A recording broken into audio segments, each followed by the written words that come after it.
आई। 13वें स्वप्न में त्रिशला देवी ने उत्तम रत्नों के राशि समूह को देखा। उन रत्नों के समूह में पुलाक जाति के वज्र, हीरा आदि जाति के नीलम, सस्यक, मरकत, इंद्रनील, करकेतन, लोहिताक्ष, मसारगल, प्रवाल, स्फटिक, सौगंधिक, हंसगर्भ, अंजन, चंद्रकांतमणि, माणिक्य, शासक, पन्ना आदि अनेक जाति के रत्न संचित थे। और वो रत्नों का पुंज मेरु के समान ऊंचा और अपने देदीप्यमान तेज से आकाश को भी प्रकाशमान कर रहा था। 14वें स्वप्न में त्रिशला माता ने विस्तीर्ण, उज्जवल और निर्मल पीत रक्त वर्ण वाली मधु जैसे सिंचित, शब्द करती हुई, जाज्वल्यमान निर्धूम अग्निशिखा को देखा। और वो अग्निशिखा अनेक छोटी बड़ी ज्वालाओं में व्याप्त थी। अनेक छोटी बड़ी ज्वालाओं से वो व्याप्त थी। धूम्र रहित अनेक ज्वालाओं में आपस में स्पर्धा से बढ़ती हुई, मानो आकाश को पकाने के लिए प्रयत्न करती हो ऐसी मालूम होती है। इस प्रकार विकसित कमल के समान नेत्र वाली त्रिशला क्षत्रियाणी ने पूर्वोक्त मंगलमय, कल्याणकारी, प्रियदर्शन ऐसे 14 महास्वप्नों को आकाश से उतरते हुए और अपने मुख में प्रवेश करते हुए देखा। उन्होंने मात्र देखा ही नहीं है, उन्होंने वो सबको अपने मुख में प्रवेश करते हुए भी देखा है।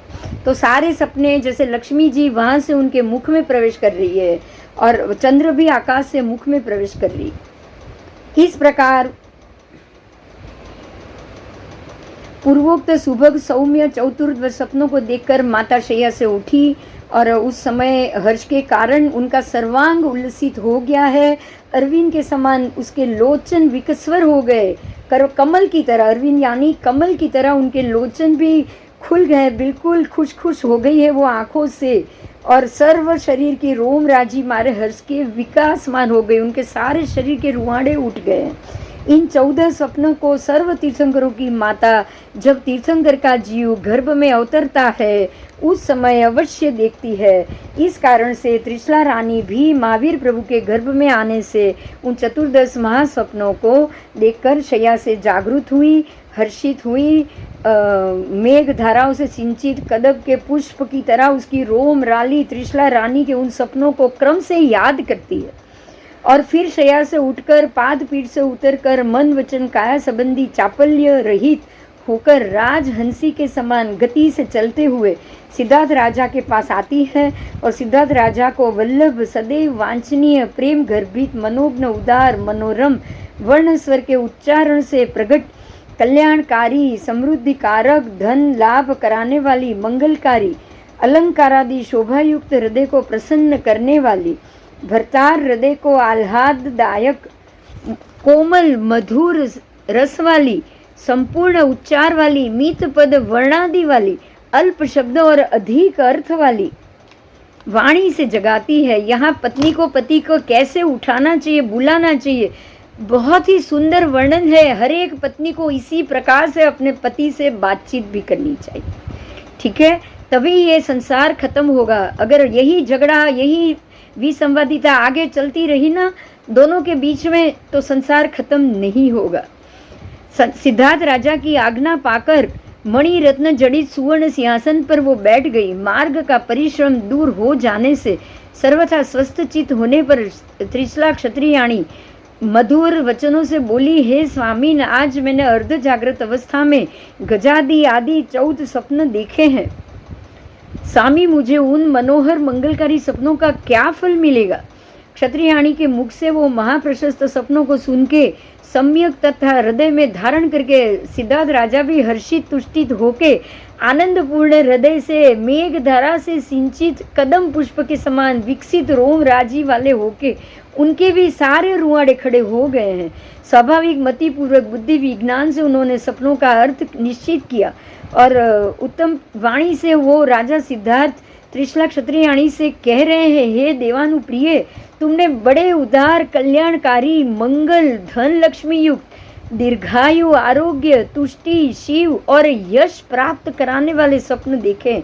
हे देवानुप्रिय, इन सपनों के, महामंगलकारी सपनों के दर्शन से तुम्हें अर्थ का लाभ, भोग, सुख, पुत्र, राज्य, यश और धन धान्य का लाभ होगा। हे देवानुप्रिय, आज से 9 मास 8.5 दिन रात व्यतीत होने पर तुम एक उत्तम लक्षण वाले पुत्र को जन्म दोगी, और वो पुत्र हमारे कुल में ध्वज समान, दीपक मंगल समान, पर्वत के समान अचल धैर्यवान, कुलाकार, मुकुटमणि तुल्य, लोक में तिलक समान, कृष्ण कीर्ति, कुल कीर्ति कारक, कुल को प्रकाशित करने में सूर्य के समान और कुल की वृद्धि करने वाला, कुल का यश विस्तृत करने वाला वो पुत्र हमारे कुल में वृक्ष के समान दूसरों को आश्रय देने वाला होगा। उसके हाथ पैर सुकोमल होंगे, शरीर यथा योग्य यौसे और संपूर्ण पंचेंद्रिय सहित होगा। सर्व प्रकार से प्रशस्त लक्षण एवं व्यंजनों से वो युक्त होगा। मान उन्मान प्रमाण से सर्वांग सुंदर होगा।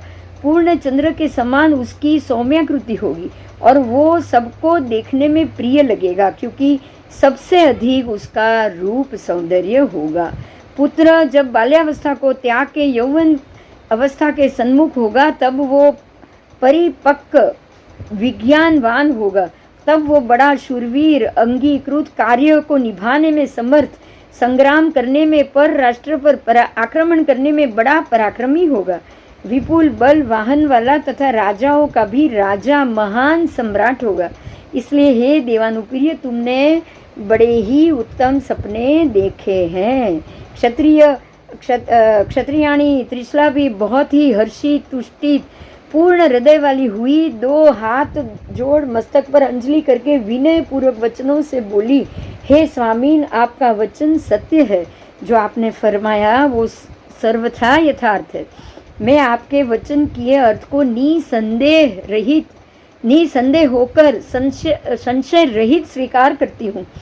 इस प्रकार राजा सिद्धार्थ के कथन को याद रखती हुई, उन 14 महासपनों को माता स्मरण करती हुई, राजा की आज्ञा लेकर उस भद्रासन से उठ के अपने राजहंसी की समान गति से चलती हुई शयनागार में आती है। वहाँ आकर मेरे ही देखे हुए सर्वोत्कृष्ट महान मंगलकाई 14 महास्वप्न किसी खराब स्वप्न के कारण वो निष्फल ना हो जाए, ये अर्थ से वो निंद्रा नहीं लेती है, उचित नहीं समझती है, और अपने गुरुजन संबंधी प्रशस्त धर्म कथाओं से जागृत होती हुई ऐसा सोच के वो स्वप्न जागरिका करती है, ताकि जागती रहती है ताकि वापस सो जाए और कोई अशुभ स्वप्न ना आ जाए। स्वयं जागती हुई सेवक सखी जनों को भी जगाती है और धर्म कथाओं द्वारा रात्रि जागरण को वो व्यतीत करती है। प्रातः काल होने पर राजा अपने सेवकों को बुलाते हैं और कहते हैं कि आज उत्सव का दिन है, इसीलिए जाओ और बाहर की उपस्थान शाला को, बैठक को साफ कराओ, सुगंध वाले जल का छिड़काव कराओ, गोबर आदि से उसको लिपाओ, पंचवर्णीय सुगंधीदार पुष्पों से सुगंधित कराओ और सुलगते हुए कृष्णागरु, कुंदरुष्क, तुरुष्क आदि उत्तम प्रकार के धूप से मगमगायमान कराओ। ये सब कार्य तुम स्वयं करो और दूसरों से भी कराओ। शीघ्र ही वापस आकर आज्ञा पालन की मुझे खबर दो। इन आज्ञाकारी राजपुरुषों ने विनय युक्त हाथ जोड़कर राजा की आज्ञा सुनी और उसे स्वीकार करके वहाँ से वो चले गए। थोड़ी देर में उन्होंने राजाज्ञा के अनुसार सर्व कार्य संपन्न करके फिर से राजा के पास आकर निवेदन किया, और सिद्धार्थ राजा दूसरे दिन वही सूर्योदय होने के बाद सारे कमल विकसित होने लगे। रात्रि में कृष्ण मुर्गों की निंद्रा से मीचे हुए नेत्र भी खुलने लगे। लाल अशोक वृक्ष की कांति समूह फूले हुए केसू के पुष्प भी खिलने लगे। तोते के मुख भी खुल गए। चणोठी गुंजा के अर्धभाग, कबूतर के पैर चलने लगे। क्रोधित कोकिल के नेत्र खुल गए। जासूद के पुष्प, जातिवान हिंगुल के पुंज तुल्य, बंदूक लाल पुष्प के समान रक्त वर्ण वाला प्रभात समय शुरू हुआ। यहाँ पे एक बात पे खास आपका ध्यान देना ले जाऊंगी।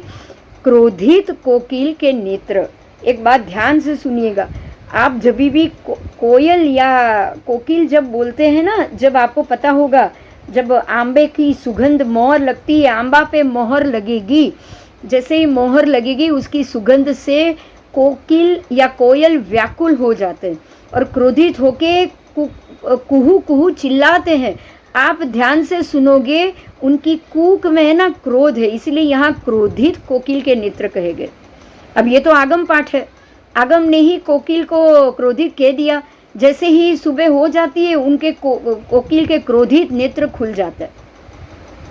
कोकिल को क्रोधित इसलिए कहा गया है कि जब अब आप इस बार आंबा की मोहर जब सुनोगे ना लगेगी, तब गर्मी से पहले पहले आप उनकी कूक को सुनना, अंत में 4-5 बार आवाज चीखेगी चीखेगी, लगेगा वो चीख रहा है, चिल्ला रहा है। इस बार ध्यान से सुनना और मुझे बताना कि ये उनकी चीख है या कोयल की कूक है। ये कूक नहीं है, ये कूक नहीं है, क्रोधित कोकिल के अंदर से निकलती हुई चीख है। वो जो आम्र रस से जो सुगंध आ रही है ना, वो बैर नहीं कर पाते, सहन नहीं कर पाते और जोर जोर से कूक लगाते हैं। गुस्सा उनका बाहर फूट पड़ता है, सुगंध आते ही वो सुगंध से बेचैन हो जाते हैं। ठीक है, इस बार आप जरूर सुनना, मुझे बताना।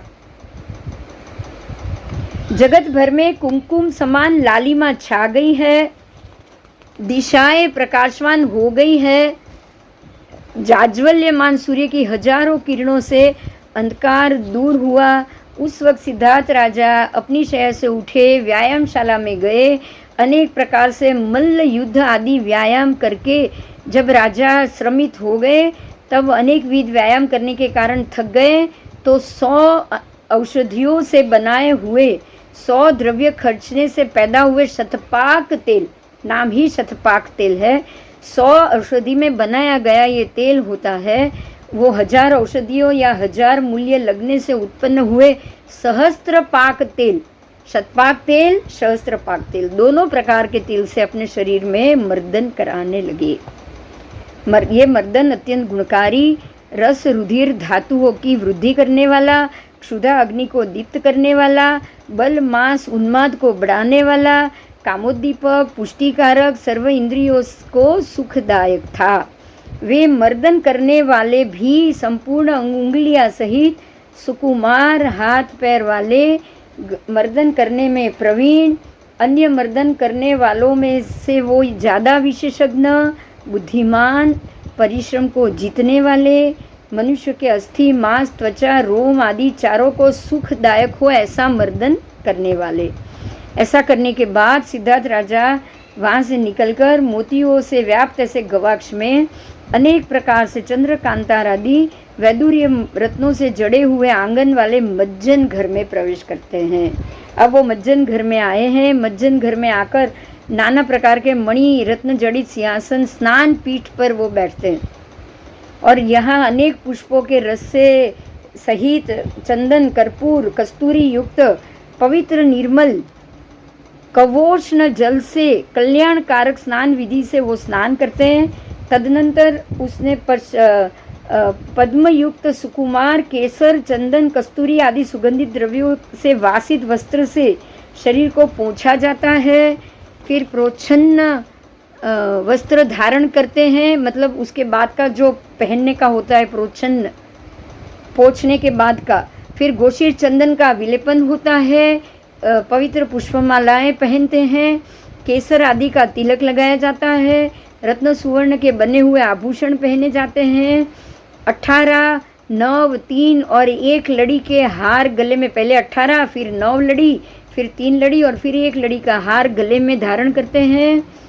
कीमती हीरे और मणियों से जड़े हुए मोतियों के लंबे लंबे कुंदों सहित कमर में कटिभूषण पहने जाते हैं। हीरे माणिक के कंठे पहने, अंगुलियों में अंगूठी, अनेक प्रकार की मणियों से बनी हुई बहुमूल्यवान जड़ाऊ कड़े हाथों में पहने, भुजाओं में आभूषण पहना। इसी प्रकार कीमती कुंडल से उनका मुखमंडल शोभित है। मुकुट से मस्तिष्क दीप उठा, अंगूठियों से अंगुलियां पीली हो गई। बहुमूल्य उत्तम वस्त्र से उत्तरासन बनाया गया। अलग अलग प्रकार के रत्न मणियों के से जड़ा हुआ सुवर्ण का बना हुआ वीरता सूचक वीर वलय भुजा में धारण किया गया। यह भुजा में वीर वलय होता है। इसके धारण करने से वो वीर पुरुष सिद्धार्थ अन्य किसी से जीता नहीं जा सकता है। अधिक क्या वर्णन किया जाए। जिस प्रकार कल्प वृक्ष पुष्प पत्तों से अलंकृत और विभूषित होता है, वैसे ही सिद्धार्थ राजा भी आभूषणों से अलंकृत और वस्त्रों से विभूषित हुए। कोरंट वृक्ष के श्वेत पुष्पों की माला से सुशोभित छत्र मस्तिष्क पर धारण किए हुए अति उज्जवल चमर ढूल रहे हैं। चारों तरफ लोग राजा की जय जयकार कर रहे हैं। इस प्रकार सब तरह से अलंकृत होकर अनेक दंडनायक, गणनायक, राजेश्वर, सामंत, महासामंत, मंडलिक, मंत्री, महामंत्री, सेठ, सार्थवा, अंगरक्षक, पुरोहित, दंडधर, धनुषधर, खड़गधर, छत्रधारी, चामरधारी, तांबुलधारी, शय्यापालक, गजपालक, अश्वपालक, अंगमर्दक, आरक्षक और संधिपालक इत्यादि के साथ मज्जन घर से निकलता हुआ धवल महामेघ से निकलते हुए नक्षत्र तारागणों में चंद्र के समान लोकप्रिय नर वृषभ, नरों में सिंह सदृश व सिद्धार्थ राजा राज्य लक्ष्मी से सुशोभित होकर सभा मंडप में आकर पूर्व दिशा के सन्मुख सिंहासन पर बैठता है।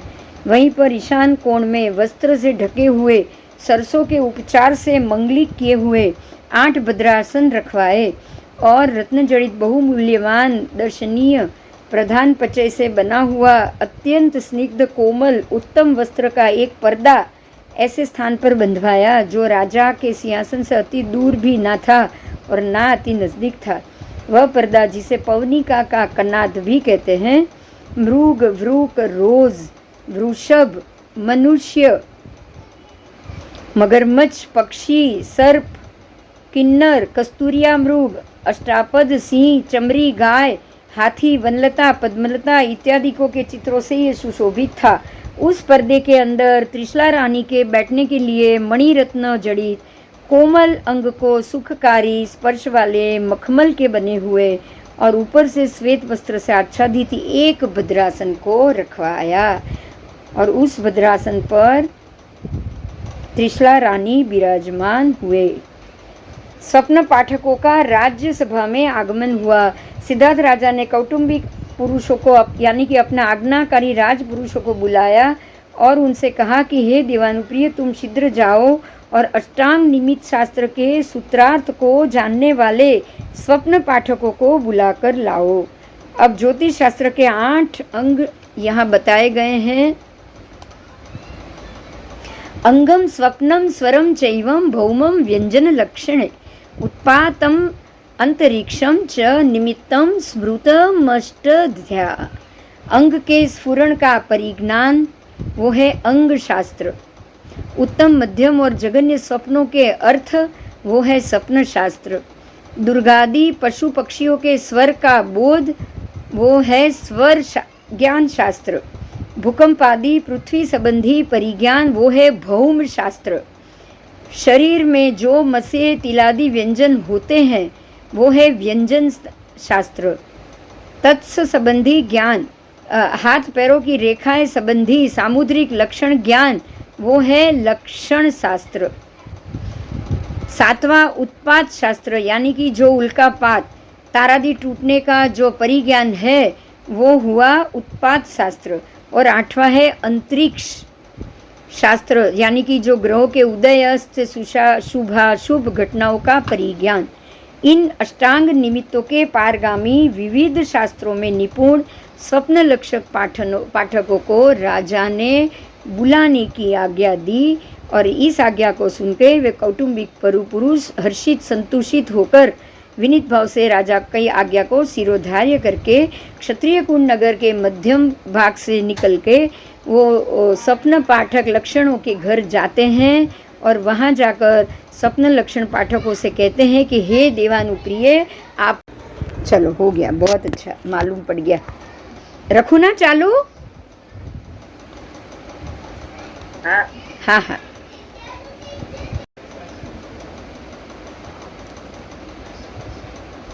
उन्होंने अब स्वप्न पाठक भी राजपुरुष के मुंह से ऐसा सुनकर बहुत ही खुश हो गए, क्योंकि राजा बुलाए तो कौन खुश नहीं होगा।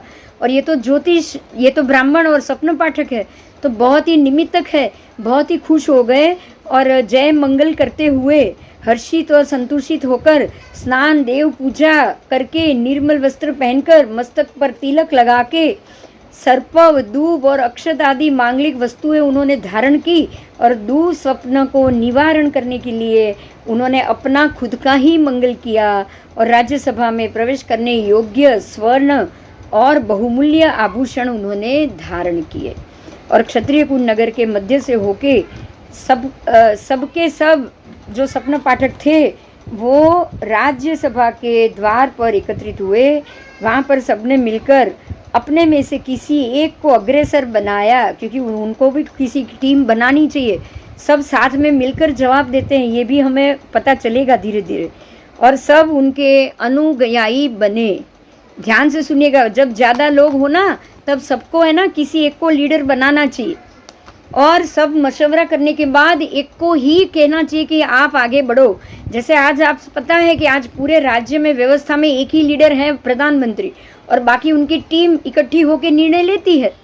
इसी तरह से, क्योंकि शास्त्र में कहा गया है कि सर्वेपि यत्र नेतार सर्वे पंडित मानिन सर्वे महत्वम इच्छन्ति तत्वृंदम अवसीदति, यानी कि जहाँ पर सब अग्रसर हो जाए, सभी अपने आप को पंडित माने और सभी महत्व चाहे, सभी अपनी अपनी बातें बताने के लिए आगे आ जाए, तो पूरा समुदाय नष्ट हो जाता है।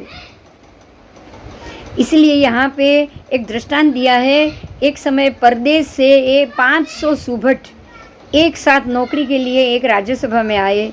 500 के 500 अभिमानी थे, छोटे बड़े का व्यवहार उनको आपस में नहीं करते थे। मंत्री की सलाह से उनकी परीक्षा लेने के लिए राजा ने रात्रि के समय उनके पास एक शैया भेजी, लेकिन वे सब अपने आप को बड़ा समझते थे, इसीलिए आपस में क्लैश करते हुए लड़ने लगे कि ये शैया पे कौन सोएगा। अंत में ये फैसला हुआ कि ये शैया पे कोई भी नहीं सोएगा, बराबर। तो बीच में शैया रख के वे चारों ओर उसकी तरफ पैर रखकर सब सो गए। प्रातःकाल राजा ने उनकी चेष्टा जानने के लिए छोड़े हुए गुप्त पुरुषों ने आकर राजा को समाचार दिया और ये सब ये समझ गए कि युद्धादि में ये किसी के भी आज्ञाकारी नहीं रहेंगे। देखिए कितनी बढ़िया तरीके से परीक्षा ली। जब आप एक लीडर नहीं पसंद कर सकते, तय कर सकते, तो आप किसी की आज्ञा मानोगे ही नहीं। सीधी बात है, अगर आप किसी लीडर को मानोगे नहीं तो आप किसी की भी आज्ञा नहीं मान सकते। तो इसीलिए ये परीक्षा से राजा ने सबको वहाँ से अपमानित करके निकाल दिया। तो इस प्रकार से हमें ये सीख मिलती है कि कभी भी कोई भी कार्य करने के लिए आप जाओ तो एक लीडरशिप में जाओ, एक ऐसी लीडरशिप बनाओ ताकि आप सबके अनुकरण में रहो और सब मिलकर एक निर्णय ले और वो एक ही लीडर ये सबको आगे बताए। आगे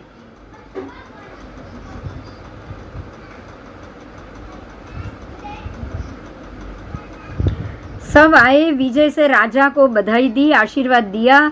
दीर्घायु भव, भृतवान भव, भव श्रीमान, यशस्वी भव, प्रज्ञावान भव, भूरि सत्व करुणा दानैक शौंडौ भव।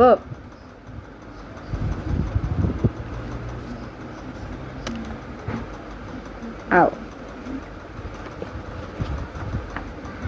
भोगाढयो भव, भाग्यवान भव, महासौभाग्यशाली भव, प्रौढ़ श्रीर भव, कीर्तिमान भव, सदा विश्वोपजीवी भव। देखिए एक राजा को कितने आशीर्वाद मिलते हैं।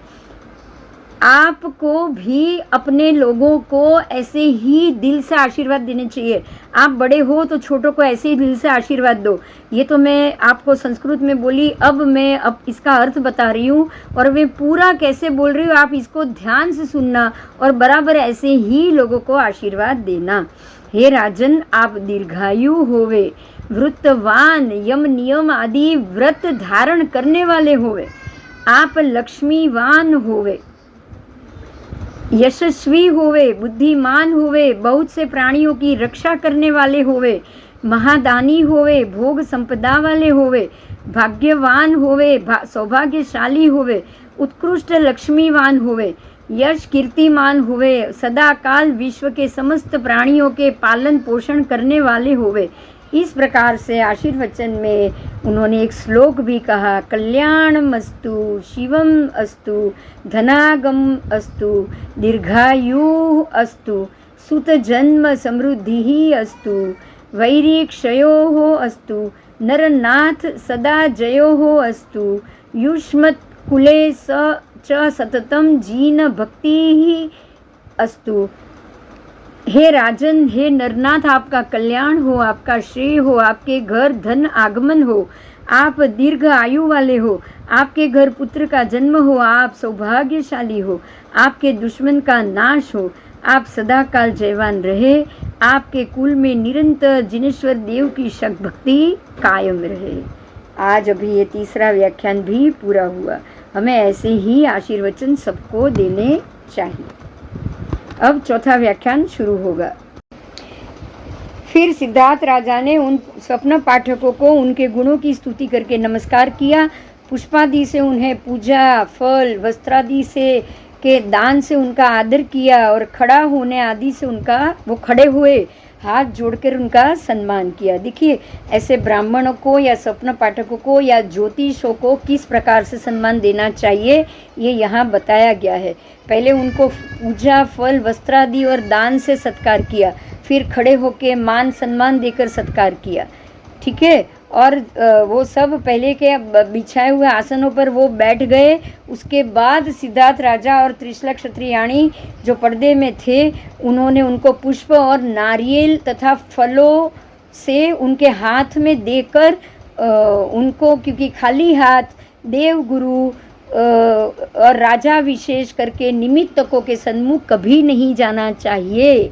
ध्यान से सुनिएगा, खाली हाथ निमित्तकों को और स्वप्न पाठकों या कोई भी देव गुरु के पास कभी नहीं जाना चाहिए। मंदिर में जाओ तो पैसे चढ़ाओ और नैवेद्य चढ़ाओ, साकर चढ़ाओ, फल चढ़ाओ। ऐसे ही गुरु के पास जाओ तो यथा योग्य उनको जो ज़रूरत है ऐसे व्यावच करो, और उनको जो दवाई या जो भी उपयोगी वस्त्र चाहिए वो चढ़ाओ। उसके बाद अगर आप अपने सामान्य गुरु के पास भी जाओ या ज्योतिष के पास जाओ या निमित्तक के पास जाओ, तब भी हाथ में पुष्प, नारियल, फल या कुछ भी यथा योग्य आप जो दे सकते हैं वो आप जरूर चढ़ाओ। खाली हाथ कभी नहीं जाना चाहिए।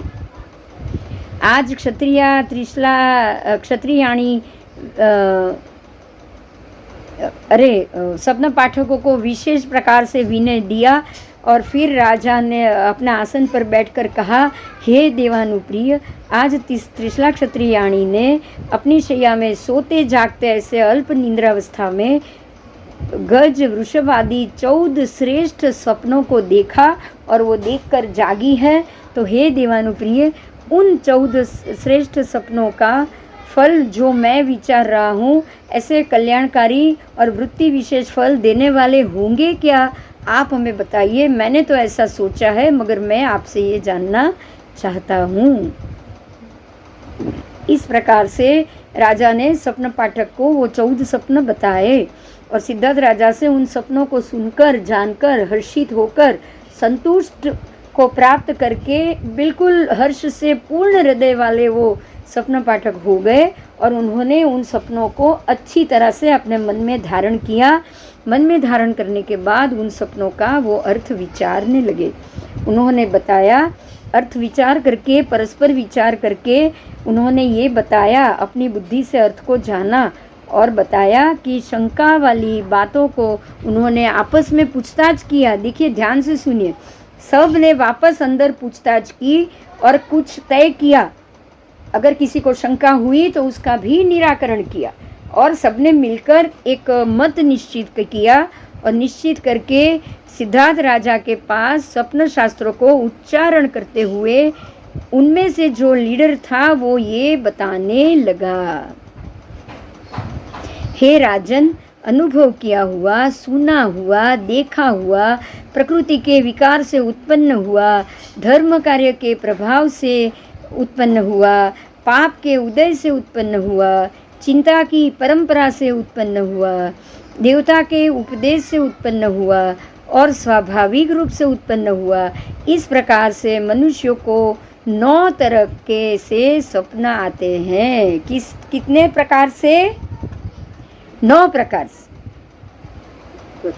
9 प्रकार से। फिर से कह रही हूँ, ध्यान से सुनिए, बहुत महत्व की है, हमारे लिए बहुत जरूरी, क्योंकि अगर आप धर्म कार्य के प्रभाव करोगे ना तो भी एक कोई ना कोई उत्तम सपना आएगा, बराबर। तो सबसे पहला हुआ प्रकृति के विकार से, फिर धर्म कार्य के प्रभाव से, फिर पाप के उदय से, अगर कोई पाप का उदय हो तो भी आएगा, चिंता की परंपरा से भी आएगा, देवता के उपदेश से भी आएगा, स्वाभाविक रूप से उत्पन्न हुआ भी आएगा, फिर अनुभव किया हुआ भी आएगा, कोई कुछ अनुभव किया होगा तो, कोई सुनी हुई बात से भी आएगा, और कुछ देखी हुई बात होगी तो उसके कारण भी आएगा। ये 9 प्रकार से मनुष्य को सपना आते हैं। ये मैंने पहली बार जाना, हाँ, आज ध्यान से। कल्पसूत्र में सुना था लेकिन इतने ध्यान से नहीं। 6 प्रकार के, पहले 6 प्रकार के स्वप्नों में देखा हुआ स्वप्न निरर्थक जाता है। कौन से 6 प्रकार का निरर्थक जाता है वो फिर से याद कराती हूँ, सुनिएगा। अनुभव किया हुआ निरर्थक जा सकता है, सुना हुआ निरर्थक जा सकता है, देखा हुआ निरर्थक जा सकता है, प्रकृति के विकार से उत्पन्न हुआ भी निरर्थक जा सकता है, धर्म कार्य से प्रभाव से उत्पन्न हुआ भी निरर्थक जा सकता है, पाप के उदय से हुआ भी निरर्थक जा सकता है। ये 6 के 6 प्रकार से हुआ निरर्थक जा सकता है, बराबर। और बाद के 3 प्रकार से देखे हुए सपना सार्थक होते हैं। कौन से? तो स्वभाव से उत्पन्न हुआ, देवता के उपदेश से उत्पन्न हुआ, और ये चिंता की परंपरा नहीं, वो भी निरर्थक जाएगा, धर्म कार्य के प्रभाव से उत्पन्न हुआ। चिंता की परंपरा वो 6 में चला जाएगा, और धर्म कार्य से उत्पन्न यहाँ आ जाएगा, क्योंकि धर्म कार्य से उत्पन्न हुआ सपना शुभ होता ही होता है। ऐसे ही देवता के उपदेश से और स्वभाव से उत्पन्न हुआ, वो भी स्वभाव यानी कि नेचुरल। देखिए, माता को सपना आया, स्वभाव से उत्पन्न हुआ है, कुदरती हुआ है, बच्चा गर्भ में आया इसी कारण से हुआ है ना, तो ये स्वाभाविक हो गया, ये नेचुरल हो गया, बराबर। हाँ, तो ये 3 प्रकार से उत्पन्न होंगे। अगर आप कोई धार्मिक क्रिया कर रहे हो और कुछ सपना आए तो जरूर शुभ है, आप जरूर ये सोचो, बराबर। आपको मैं यहाँ एक मेरा सपना बताऊं। मुझे भी ऐसे 2 बार बहुत अच्छे सपने आए हैं। एक तो मैंने ये सपना देखा था, और ये सपना बहुत ही सालों पहले, तब मेरी बेटी 12th स्टैंडर्ड में थी, बड़ी वाली, जो आज 40 साल ऊपर उसकी उम्र हो चुकी है। मतलब कि ये कम से कम 25 से 28 साल पहले की बात है। तब मैंने रात में सोई थी मैं, और मैंने एक ऐसा सपना देखा कि नींद में थी, और किसी ने मुझे बताया कि यहाँ 24 दिए पड़े हैं, उसमें से आधा जलाओ, आधा नहीं जलाना है, आप आधा दिया जलाओ, आधा नहीं जलाना है। मैंने पूछा कि आधा ही क्यों जलाना है, तो मुझे ये बताया उन्होंने कि आधे तीर्थंकर हो चुके हैं, आधे होना बाकी है। मुझे ये बताया गया कि आधे तीर्थंकर हो चुके हैं, आधे होना बाकी है, इसलिए 24 में से आप आधे दिए जलाओ, आधे नहीं जलाओ। मैंने उसमें से 12 दिया जलाए, और एकदम जोर से प्रकाश हो गया, इतना बड़ा प्रकाश हो गया, प्रकाश प्रकाश प्रकाश प्रकाश मुझे दिखा, और वो बड़े प्रकाश के बाद मेरी आंखें खुल गई। ये सपना मैंने देखा, और तब मुझे ये मैंने बहुत महात्माओं को पूछा भी, मैं सोई नहीं। उसके बाद मंदिर गई, यही सोची कि बस अच्छा सपना है, मुझे नहीं सोना चाहिए, और मंदिर में जाके अपने ही घर के मंदिर में जाके भगवान को बताया। फिर मैंने बहुत सारे महात्मा को इसका अर्थ भी पूछा, तभी मुझे एक महात्मा, जैसे कि ये हमारे जो श्रमणी गच्छाधिपति है ना, ये जयगोस्वरी समुदाय के, नाम है अभय चंद्र सूरी महाराज, उनको मैंने पूछा, तब उन्होंने मुझे बताया कि आप कोई धर्म कार्य कर रहे होंगे आसपास के समय में और आपको ये सपना आया है। तो तब मैंने ये बताया उनको कि अभी मेरा वो जो कर्म ग्रंथ का पाठ है, छठा कर्म ग्रंथ, वो चल रहा था और उसमें मैंने पूतगल परावर्तन काल का मुद्दा मेरा चालू था। शायद हो सकता है कि उस कारण से मुझे ये सपना आया होगा। तो ये एक मैंने आपको ये बताया। और एक दूसरा सपना अभी पिछले 10 साल के अंदर ये सपना आया है और ये मुझे बहुत बार आया है, इतनी बार आया है, ये भी मैं आपको बताना चाहूँगी कि कम से कम 7-8 बार ये सपना आ चुका है कि मैं कहीं ना कहीं जंगल में चल रही हूँ और मेरे आसपास 15 से 20 सिंह का टोला चल रहा है। कोई मेरे बाजू में चल रहा है, कोई मकान के छत के ऊपर खड़ा हुआ त्राड़ रहा है और सब त्राड़ मार रहे हैं, और कोई मेरे बाजू में चल रहा है, मैं उसकी पीठ थपा रही हूँ और मैं भी उन सिंह के टोले के बीच में चल रही हूँ। और ये सपना मुझे बहुत बार आया है और ये इसी कारण से आया है जब ये मैं पंचांग बना रही थी, पंचांग का ये मेरा प्रोसेस चल रहा था, तब ये मुझे बहुत बार सपना आया है। ये भी मैंने किसी महात्मा को बताया तो उन्होंने ये बताया कि आप ये पंचांग लेकर कोई ना कोई बड़े महात्माओं के बीच में सम्मेलन में आप जा रही थी, इसलिए आपका डर निकल जाए, इसके लिए आपको ये सपना आया है। तो ये मुझे दोनों सपना ये खास धर्म कार्य के प्रभाव के कारण आया है, तो ये मैंने इसलिए आपके सबके सामने ये शेयर किया है। तो ऐसे कोई ना कोई प्रभाव होगा, या धर्म कारण का होगा या देवताओं का भी उपदेश होगा। देखिए आगम देव आकर भी अगर ये मुझे बता जाए तो भी कोई सरप्राइज नहीं था, बराबर। यस, तो इस प्रकार से आपको भी कभी आएगा, जरूर ध्यान से सुनना, आप उसको बहुत ध्यान से देखना भी, होने के बाद सोना भी नहीं। और जरूर ये 3 कार्य होगा, एक तो धर्म कार्य का प्रभाव आपने किया होगा, वो धर्म कार्य का वो प्रभाव होगा। दूसरा देवताओं का उपदेश के कारण ये होगा, कोई देव आकर आपको उपदेश दे जाएगा और आपको वो सपने के रूप में दिखाई देगा। और तीसरा वो स्वाभाविक रूप से उत्पन्न हुआ होगा, बिल्कुल स्वाभाविक, कि जो आपकी स्थिति होगी उस प्रकार से वो उत्पन्न हुआ होगा। तो यहाँ माता को 14 सपना आया है, वो बिल्कुल स्वाभाविक रूप से आया है, इसीलिए पिछले देखे हुए 3 स्वप्न सार्थक होते हैं, तो माता को ये स्वप्न जरूर सार्थक होगा। रात्रि के चारों प्रहरों में देखा हुआ स्वप्न 12, 6, 3 या 1 मास में अनुक्रम से फलदायक होता है। या तो 12 महीने में फलदायक होगा, या तो 6 महीने में होगा, या 3 महीने में, या 1 महीने में। लेकिन रात्रि के चारों प्रहर में देखा हुआ सपना फलदायक जरूर होता है। रात्रि के अंतिम 2 घड़ियों में देखा हुआ सपना भी 10 दिन में ही फल दे देता है। जितना अंतिम घड़ी में देखा होगा उतना तुरंत फल दे देगा। सूर्योदय के समय देखा हुआ सपना निश्चय ही तुरंत फल दे देगा, देखिएगा, तुरंत फल दे देगा। दिन में देखी हुई सपना की श्रेणी आधी व्याधि और मल मूत्र की हाजत से उत्पन्न हुए सपन की तरह व्यर्थ समझना है। दिन में अगर सो रहे हो और सपना आ रहे हो, वो कभी भी फलित नहीं होगा। रात्रि के समय जो सपना आएगा वो ही फलित होगा। आओ, धर्म में अनुरक्त, सम धातु वाला, चित्त स्थिर वाला, स्थिर अगर आपका चित्त है, स्थिर है, तो जितेंद्रिय, दयालु मनुष्य प्रायः स्वप्न में अपने अर्थ को सिद्ध करते ही हैं, यानी कि उसका कार्य सिद्ध होने के लिए ही उसको सपना आते हैं।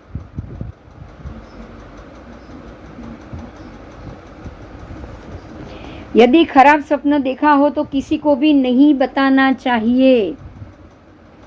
अच्छा सपना गुरु आदि को सुनाना चाहिए, और गुरु आदि का योग ना बने तो गाय के कान में जाकर सुनाना चाहिए। उत्तम स्वप्न देखकर बुद्धिमान को चाहिए कि वो निंद्रा ना ले, अब वो सोए नहीं। सो जाने से उसका फल, वापस कोई अशुभ सपना आ गया तो वो फल विफल हो जाएगा। यदि अधिक रात्रि हो तो प्रभु के गुणगान द्वारा जागृत रहकर शेष रात्रि व्यतीत करनी चाहिए, जैसे त्रिशला क्षत्रियाणी ने की, क्योंकि उनको तो 9 मास के बाद ही फल मिलना है। तो उन्होंने तो बहुत ही शुरू में देखा होगा ना सपना, बराबर। हाँ, ठीक है, तो खराब सपना देखा हो तो हमको सो जाना चाहिए और किसी के भी आगे उसको कहना नहीं चाहिए। ऐसा करने से उसका फल नष्ट हो जाता है, उतना शुभ नहीं होता। जो मनुष्य खराब सपना देखकर फिर बाद में अच्छा सपना देखता है तो उसको पिछले अच्छे सपने का ही उसको फल मिलता है। और अगर उल्टा हो गया, पहले अच्छा सपना देखा और बाद में खराब देखा तो खराब का ही फल मिलेगा, अच्छा नष्ट हो जाएगा। इसीलिए अच्छा सपना आने के बाद कभी सोना नहीं चाहिए और खराब सपना आ जाए तो तुरंत वापस सो जाना चाहिए। बराबर? क्लियर? चल,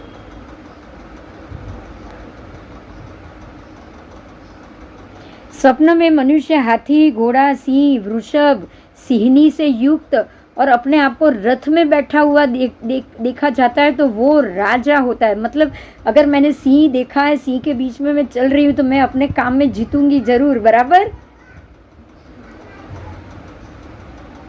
है ना? हाँ हाँ, तो सपना ही मुझे हिम्मत दे रहा है, नहीं तो मैं कहाँ इतने महात्माओं के बीच में जाकर बोल पाती। सोचो आप, है ना?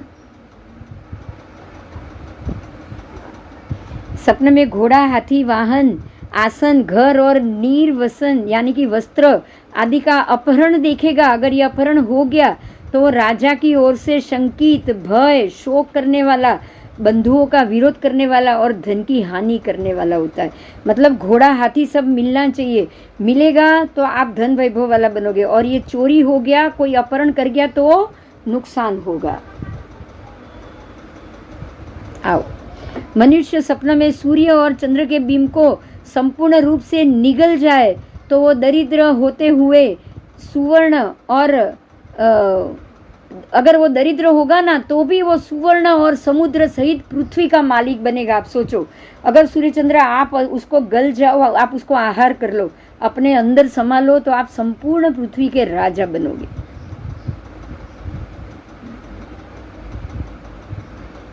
अपनी स्त्री का हरण देखे तो धन का नाश, क्योंकि स्त्री का ही हरण हो गया मतलब आपका ही धन का ही हरण हो गया ना। हाँ। प्रहरण, आभूषण, मणि, मोती, सोना, चांदी और धातुओं का हरण, मतलब अगर आपका संपत्ति हरण हो गई तो आप बिल्कुल रास्ते पे आ जाओगे और मान नाश हो जाएगा। बराबर? भिखारी की तरह आ जाओगे, भिक्षुक बन जाओगे और मान आपका नाश हो जाएगा, मतलब आप अपमान प्राप्त करोगे। भयंकर मृत्यु करने वाला होता है ऐसा सपना, क्योंकि आपकी संपत्ति वंपत्ति सब कुछ लूट गया है तो ये मृत्यु का कारण होगा, भयंकर मृत्यु का कारण। सफेद हाथी पर बैठा हुआ नदी किनारे चावलों का भोजन करता हुआ अपने आप को देखे। सफेद हाथी पर बैठे हो और नदी किनारे पे आप चावलों का भोजन कर रहे हो, नदी के किनारे हो, तो उसका फल क्या है? तो वो धर्म धन को ग्रहण करता हुआ समस्त पृथ्वी को भोगता है। आप एक तो हाथी पे बैठे हो और श्वेत चावल खा रहे हो, मतलब धर्म के रथ पे ऊपर बैठे हुए हो, तो आप धर्म के सिंहासन पर बैठकर पूरे पृथ्वी को भोगते हो, मतलब तीर्थंकर बनोगे। इसका अर्थ ये हुआ आप तीर्थंकर बनोगे, इसका अर्थ ये हुआ कि आप बहुत बड़ी धर्म की प्रस्थापक बनोगे। बराबर? हाँ। आओ, पराभव से क्लेश हो, गोत्रीय स्त्री का हरण, अपनी स्त्री का हरण करो तो पराभव और धन का नाश, और गोत्रीय स्त्री का हरण या पराभव देखो तो बंधु का नाश और वध बंधन। मतलब आपके गोत्र की अन्य स्त्रियां यानी कि भाई की पत्नी या अपनी बहन या अपनी बेटी, उसका अगर हरण देखो सपने में तो क्या होगा? अपने ही बंधुओं का नाश, वध बंधन, मतलब उन लोगों को पीड़ा, बंधुओं को पीड़ा। सफ़ेद सर्प देखो ना तो आपको ये भी एक बहुत अच्छी बात है, अगर सफ़ेद सर्प आप देखो तो मनुष्य अपनी दाहिनी भुजा को डसा हुआ देखे, सर्प से दाहिनी भुजा को, तो वो 5 दिन में 1000 सुवर्ण मोहरे प्राप्त करेगा। सोचो, सफ़ेद सर्प अगर आपकी ओर आए लपकता हुआ आपको डंक मारने के लिए तो धन ही धन मिलेगा। बराबर? अपनी शैया का हरण या जूतों का हरण देखो तो पत्नी की मृत्यु, आपका लाइफ पार्टनर की मृत्यु। अगर शैया का हरण और कोई आपका जूते चोरी हो गया, ये देखो तो पत्नी की मृत्यु या फिर उसके शरीर को पीड़ा। जो मनुष्य स्वप्न में मनुष्य के मस्तक और हाथ पैर का भक्षण करता है, ओ मनुष्य का मस्तक और हाथ पैर का भक्षण करता है, तो वो अनुक्रम से राज्य, 1000 सुवर्ण मोर और 500 सुवर्ण मुद्रा प्राप्त करती है। ये तो सच में मैंने देखा है सपने में। बोलो, मैंने सपने में ये भी देखा है। मैंने सपने में बड़ी सी मछली को उछलते हुए समुद्र में वापस गिरते हुए भी देखा है। और किसी ऐसी कोई डेड बॉडी है जो अग्नि पे कोई सेक रहा है और उसके टुकड़े कर करके कोई उसको खा रहा है, ऐसा भी देखा है। मुझे ऐसा लग रहा था अब तक कि ये बुराई है, ये बुरा सपना है। मैं किसी को बता नहीं रही थी, आज मैं इसलिए बता रही हूँ क्योंकि ये मालूम पड़ा कि ये 1000 सुवर्ण मुद्रा और राज्य देने वाले 500 सुवर्ण मोर प्राप्त कराने वाला शुभ स्वप्न है। समझ में आ गया? अब तक तो मैं समझ रही थी वो अशुभ है, इसलिए मैं किसी को नहीं बता रही थी। आज मैं आप सबको बता रही हूँ। मैंने ऐसा ही देखा था कि मांस को कोई सेक रहा है, जीवित मनुष्य को कोई सेक रहा है और उसके मांस के टुकड़े करके कोई खा भी रहा है। मुझे ऐसा लगा था कि यह अशुभ है, लेकिन यह अशुभ नहीं है। जो मनुष्य दरवाजे की अर्गला का, शैया का, हिंडोले का, पादुका का और घर का भंग देखता है, दरवाजे का अर्गला जो नकुचा है वो टूटा हुआ देखो, शैया टूटी हुई देखो, हिंडोला टूटी हुई देखो, पादुका टूटी हुई देखो, घर टूटा हुआ देखो, तो उसकी स्त्री का नाश होता है। जो मनुष्य तालाब, समुद्र, जल से भरी नदी और जल से भरी नदी देखे, आप तालाब देखो, समुद्र देखो, जल से भरी नदी देखो और मित्र की मृत्यु देखो। अगर आपका मित्र मर गया है ये भी देखो। ये देखिए, ये सारी चीज देखने के बावजूद धन की प्राप्ति होती। अगर आपका मित्र मर चुका है ये देखो, नदी, तालाब, समंदर या कुछ भी देखो जल से भरा हुआ, तो बहुत सारी धन संपत्ति प्राप्त होगी। स्वप्न में अगर गोबर मिश्रित गडल और दबा सहित तपा हुआ पानी पीते हुए आप देखो उसको, मतलब जो गोबर मिश्रित जो गाय का धन होता है ना, उसकी बात, पानी पीता हुआ देखो किसी को, तो वो मनुष्य निश्चय ही अतिसार रोग से मृत्यु होता है। जो सपने में गोबर मिश्रित गडुल और दवा सहित तपा हुआ पानी पीता है, तपा हुआ गरम गरम पानी पियो दवा के साथ, ऐसा आप देख रहे हो, और गोबर का वो जो खान पान देख रहे हो, अगर देखोगे तो अतिसार रोग से आपकी मृत्यु है। मनुष्य सपने में देवता की प्रतिमा की यात्रा, मतलब आप मंदिर की यात्रा देखो, देवता की प्रतिमा देखो, परमात्मा की मूर्तियां देखो, ये भी मैंने बहुत बार देखा हुआ है। स्नान, भेंट और पूजा आदि करता है तो सब तरह से वृद्धि होती है, उसको हर तरीके से हर चीज वृद्धि में मिलेगी। जो मनुष्य अपने हृदय रूप तालाब में कमल उत्पन्न हुआ देखता है, वह कुष्ठी होकर तुरंत मृत्यु को प्राप्त करता है।